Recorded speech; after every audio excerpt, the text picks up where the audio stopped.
بسم الله الرحمن الرحيم. اللهم صل وسلم وبارك على سيدنا محمد وأهل سيدنا محمد وأحباب سيدنا محمد وأصحاب سيدنا محمد الطاهرين. النهاردة قلت أخبز معاكم العيش الشمسي الصعيد الفلاحي بكل تفاصيله من الألف للياء. وبالله عليكم تدعوا طلاب تالتة ثانوي، لأن إن شاء الله بدأت أقدر على ربنا آخر مادة يوم الخميس مادة الفيزي، وربنا يقف مع كل ولد ومع كل بنت ويجبر بخاطرنا فيهم ويجبر بخاطر كل أم وكل أم وكل أبو إن شاء الله، ويكرمهم إن شاء الله يا رب بالتعليم العالي والشهادة العالي، ويحقق لهم كل اللي يتمنوه إن شاء الله، ويجبر بخاطرنا احنا فيهم، لأن انتوا عارفين الدروس والمجهود والمذاكرة والفلوس، والحمد لله وربنا يدينا على كده تعبنا فيهم، وربنا يكرمهم برضه ويقدم على كده تعبهم برضه. الحمد لله يا رب العالمين. وكده من العيل كده لما يجي يخش الامتحانات يقول بسم الله الرحمن الرحيم، اللهم لا سهل إلا ما جعلته سهل وانت يجعل الحزن إذا شئت سهلا. وهنبدأ مع بعض دلوقتي الفيديو. هنيت اللهم صل وسلم وبارك على سيدنا محمد. قطعت من حتة خميرة الحوض حتي، وجبت كيسين خميرة بيري من البيرة العادية الفلاحية. جبت كيسين بكامل كيسين ب5 جنيه، والحوض قطعت منه حتي. وهخليها مش هحطها تاني هناتا لان انا مش محتاجاها عشان كبيري، وده برضك راح وكده كبيري هحوش منها حتة برضه عشان في الحر الخميرة ما تبقاش كتير. البيرات دول انا حطيتهم اهم. هعمل الحدق كده كويس. بسم الله الرحمن الرحيم اللهم بارك. وفي الاخر لو لقيتها يعني عمل كده هحوشها، مش مهم مش عاوزينها. شايفين ما شاء الله. دلوقتي انا جبت نص طبق دقايق، يعني نص كبير كده مش طبق ولا حاجة، هو نص طبق زي النعمة وفاض. رايحين نعجنوها عجنة كده ونربوها ربازاني ونسيبوها تخمر. وعلى ما تخمر هروح المستشفى افرد ودني بتاعي عشان بنتي داخله كي حضانه ولسه مفرد لها ودني. وراحت قالت لي ماما افرد لي ودني عشان هتلبسيني حلق. قلت لها طب استني لما يفرجها ربنا ونجيبه حلق. قالت لي لا افرها لي عشان تجيبي لي حلق بكره. قلت لها يا ماما ده انت مستعجله جو، لما عدلها ربنا هجيب لك حلق. المهم قالت لي انت ليه ما فرقتليش زي اخواتي زمان؟ قلت لها يا ماما انا ولدتك بالليل، فما كانش يعني الواحد كان تعبان جوه في اثناء الولاده، فالحمد لله ما افتكرتش ان افرلها ودني، وقلت خلاص لما توفر شويه، لما توفر شويه توفر هنا. ما النصيب بتاعها جه غير الله دراك. خمرنا الخميره وغطيناها. هنروح نحلل الدقايق مع بعض. هنحلل الدقايق واحكي لكم على حكايه فرة الودن ده. طب يا ماما افرها لها وهتجيبي لي حلق؟ قلت لها انا هجيب لك حلق ماتي. قلت لها لما يعدلها ربنا. قالت لي لا انا هتفرها لي دروك وتجيبي لي حلق دروك. قلت لها لا مش هينفع افرها لك، وما عدلها ربنا يجيب لك حلق. صحت بنتي النهارده كان في اليوم اللي فرنا فيه ديتي وخبزنا فيه كان يوم الأحد. عبال ما خمرت الخمير ورحت المستشفى. عبال ما جيت من المستشفى قعدت لي اطلع كده ساعة وحاجة. جيت لي بصيت على الخميرة لقيتها ما شاء الله عضل حللت دقايق. في المستشفى برضه دخلنا ليه الساعة دي عشان قاعد يدور على إبرة. قلت لها لازم تفرها لي بإبرة جديدة. قالت لي في إبرة قديمة؟ قلت لها لا قديمة لا. قالت لي طب اروح ادور لك تحت. قلت لها ده انت ليكي شهرين تلف على تحت. قالت لي طب هروح اشوف لك تحت انا وان شاء الله القى. راحت نزلت تحت في المستشفى في الدور الارضي، راحت لقيت إبرة وجع. الحمد لله. قلت لها بالله عليك هي ضعيفة حط لها حبايب بانج، فعملتها لي بتدين. مش عارفة اللي حطتولي دي كحول ولا، بس هو مش ريحته بنج خالص. بس انا سبتها مع نفسها لما قالت بنج ما اقتنعتش وسكت. الحمد لله. فرنها لها وجيني درك شغالة من ساعة ما فرنها لها. يا ماما ودنا وجعان اسم الله عليك، ماما هتروق دروكتي. يا ماما طب هتجيبي حلق؟ ان شاء الله هنجيبه حلق.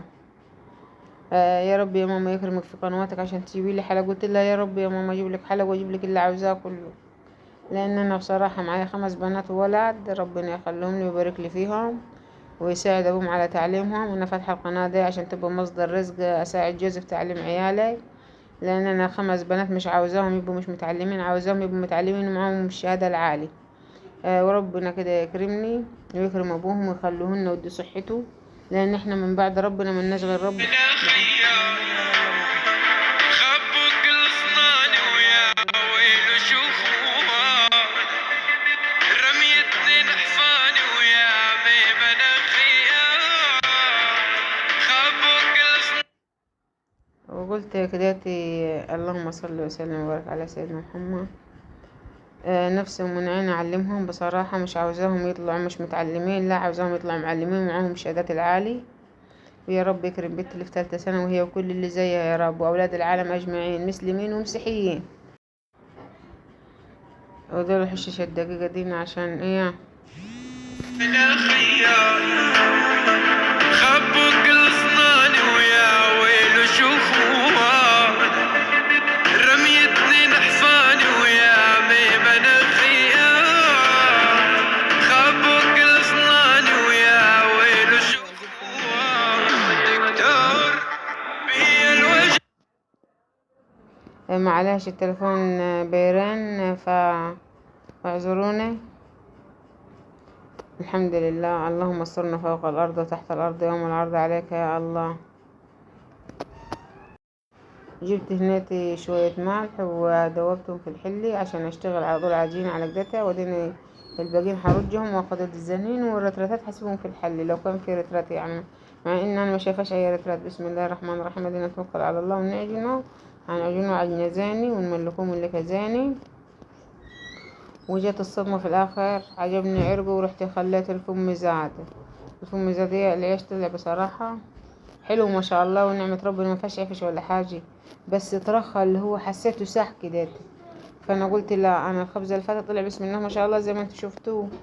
قلت إن شاء الله ما أعملش حاجة، بس اتضايقت عشان عمل شوية مني محب عيش يطلع مظبوط كده. وبألف هنا وشوف علينا وعليكم يا رب كده إن شاء الله الفيديو يعجبكم من رضاكم. ودي دقيق شهر 7 بتاع التومين. هنملكوه كده مع بعض ان شاء الله، ملكه بعدلهي ونعملوه نملكوه كويس زين كده. لازم العيش الشمسي يتملك كويس.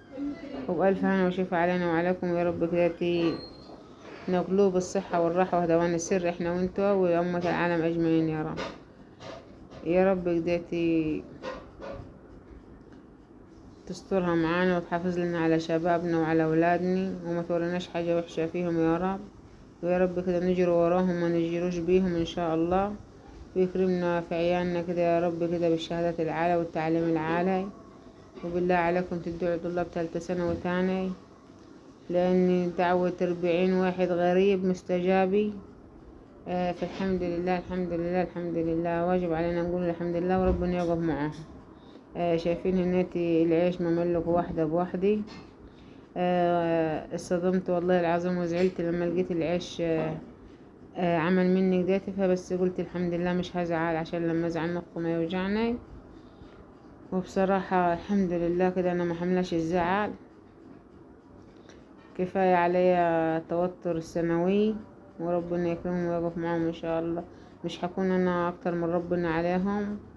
وربنا يعني الواحد لما يدعي ما يدعيش لعيله بس، لازم يدعي وربنا يكرم هو واللي معاه اجمعين ان شاء الله.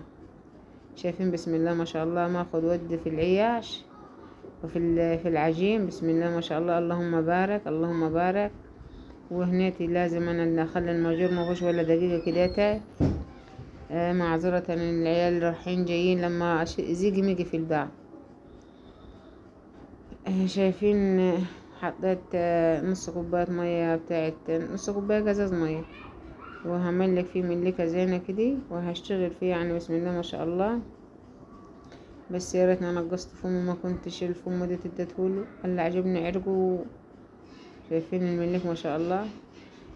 لو تلاحظوا عليه ان معظم ملك بيد الشمال، يد اليمين مش عارفة ما احس نفسي مش مقدر اعمل بيها جو كده. فالحمد لله يعني. لكن لما اشغلهم التنين مع بعض عادي، لكن في المليك والدوس لتحت بحس بيد الشمال اكتر. مش عارفة بحس يد اليمين كده مش عاملة جوه. الحمد لله.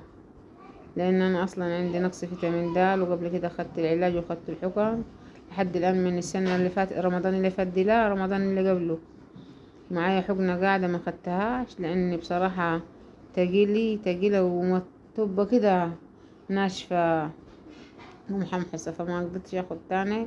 خدت البرشام وخدت 3 حقنات، وفي حقنة سبته. وهنات العيش خلصناه وغطيناه بالصينية عشان يخمر، وجبنا المغارس وقلنا نتفلوهم ونحضروها. شايفين لازم نتفلوهم كده، وانا زي ما انتوا عارفين انا امشي معاكم الفيديو واحدة بواحدة عشان ما حدش يتوه منا، وتشوفوا انا عملتيه بالظبط وتعملوا زيه. شايفين ما شاء الله. بعد انا الكلام دي كان كله ماتي، خمرت الساعة 9 ورحت المستشفى بعد ما خمرت، والساعة 10 11 كده، 11 إلا عجنت. عبال ما عجنت خلصت الساعة 12. عبال ما خلصت الساعة 12 الساعة 3 اتغداني، 3:30 كده اشتغلت، 3:30 4 إلا تلت اشتغلت أقطع. شايفين ما شاء الله العيش طالع بسم الله ما شاء الله، وخمر في الماجور طالع خفيف زي الريشة في اليد، في يد أنا بقطعه. وزي ما انتوا شايفين اهو قدامكم، اللهم بارك اللهم بارك. وما اوريكم اديني القطيع انا بقطع. شايفين القطيع دي نفس بناتي يتعلموه، لان بناتي بصراحة بنتي الكبيرة اللي هي في 3 سنة وده بتقطع، هي ماشي بس مش قطيعها حلو بصراحة. انا عاوزة نفسي تتعلم تقطع زي كده، والرغيف بعد ما تقطع يبقى على المغرسة ما يبقى زي كأن حد عارف 100% انه يقطع. فقالت لي يا ماما مش هعمل حاجة، ما هو بعد ما قطع ما يبقى زي عيشك بالظبط، وفعلا ما يبقى زي عيشك بالظبط. قالت لي ما يعملش حاجة. قلت لها ماما عشان بعد كده لما يكرمك ربنا بعد ما تخلص تعليم وتتجوزي وحد شافك ما يقولش على كده خيبان. وبنتي اللي في سنة أولى إعدادي برضو بحاول أخليها تقطع يعني كده. اليد اللي ماسكة الماجور ده يد بنتي اللي في 3 ثانوي. فربنا يكرمني ويعلمهم كلهم التعليم العالي، ويعلمهم برضك دخول المطبخ، لان انا بنتي ده اللي في 3 سنة مدخلها المطبخ من سنة تانية ابتدائي. وربنا كده ان شاء الله يكرمها بالشهادة العالية هي وكل اللي زيها يا رب. شايفين ما شاء الله القطيع، انا بوريكم واحدة بواحدة اهو عشان ولا توه منكم ولا توه مني. وهناتي اعذروني. بسم الله ما شاء الله اللهم بارك. العيش معايا والعجينة الله اكبر عليها. وانا بصراحة لو ما كنتش دبيته شوي كان يمكن ما كانش خلته خمر اكتر، بس انا ما احبه خمران ومفشفش. والله هو بالصلاة على النبي، وانتوا هكسرهم رغيف وهتشوفوه في اخر الفيديو. بسم الله ما شاء الله. مش عارفة كان في اول الفيديو ولا في اخر الفيديو نكسر رغيف. فالحمد لله الحمد لله. الخبزة الجاية ان شاء الله اوعى لغيري. انا ما بحبش اصلا ان عيشي يبقى مش كويس، ضريت ان عيشي يطلع كويس. انا لو رغيف حد سطه من العيال كده ولا كده بزعل عليه بصراحة. ما احبش عيش الحمد لله يبوظ مني. والحمد لله الحمد لله الحمد لله. وما تنسوش تشتركوا في القناة فضلا وليس امرا، وتحطوا اللايك وتدوسوا على الكل عشان يوصلكم كل جديد من قناة مطبخ الطيبين. وانا قلت لكم انا عاملة قناة مطبخ الطيبين 1 وقناة مطبخ الطيبين 2. يا رب الفيديو يعجبكم ونور رضاكم. ولو وصلتوا معايا لحد هنا اقول لكم ما تنسوش تشتركوا في القناة فضلا وليس امرا، حطوا اللايك، والسلام عليكم ورحمة الله تعالى وبركاته.